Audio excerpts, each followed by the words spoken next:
Hey guys, Jack Collins here, back at it again with yet another video. And this time, this video is going to be a little different. I don't really want to discuss any comic books or cartoons or anything like that. Actually, I do want to discuss a cartoon that I recently just saw in the theaters. Looney Tunes, The Day the Earth Blew Up. I'm not kidding when I say this. This was probably my most anticipated film of the year besides all the superhero movies coming out that year. And I say this because, as a huge Looney Tunes fan, I always wanted to see a Looney Tunes 2D animated movie on the screen. And let's face it, this movie basically delivered on all fronts. And we'll get to that in a bit. Now, before we continue, I just want to say that this movie is based on not any specific genre of Looney Tunes, but rather Looney Tunes cartoons, which is the most recent incarnation of Looney Tunes.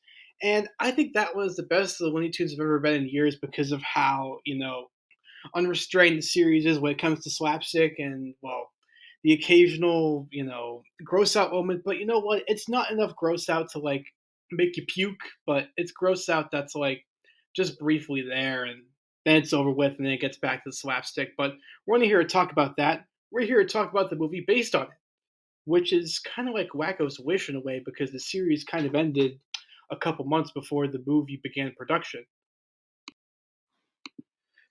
This movie is about Daffy and Porky after being raised by a kind soul named Farmer Jim, decided on getting a job after a house inspector named Miss Grecht complains about the hole in their roof caused by an asteroid and they need money to fix it, which leads to a lot of gags until they land a gig thanks to Petunia Pig at the Goody Gum Factory, where an alien named the Invader plans to take over the world with his gum. But not really. We'll get to that later. Now, needless to say, this film goes all out on every front. The story is actually very emotional for a Looney Tunes movie, and there are actually some pretty sad moments in there too. Like, for instance, both Daffy and Porky basically crying about how they ruined Farmer Jim and also arguing within the spaceship.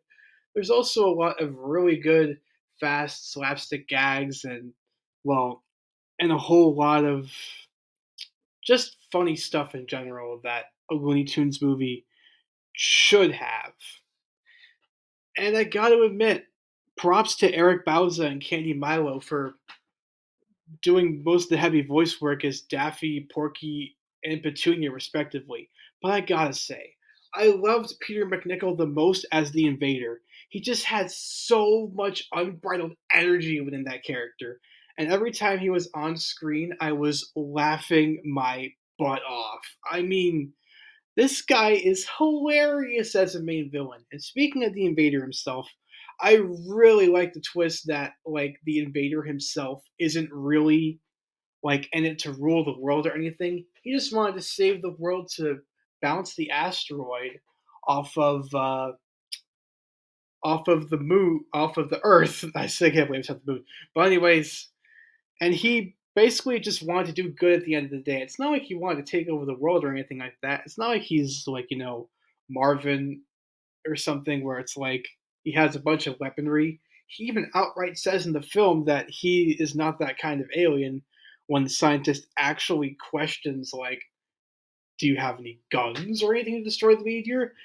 And he's all like, no, I'm not that kind of alien, or something along those lines. Either way, though, you know, it's just it's a whole barrel of monkeys. It's fun. All in all, um, I really enjoyed this movie, and I highly recommend it to any Looney Tunes fan. Go out there and watch it. It's in theaters right now. It is such an amazing, amazing film, and I cannot recommend it enough. Should Warner Brothers do more movies like this? Absolutely.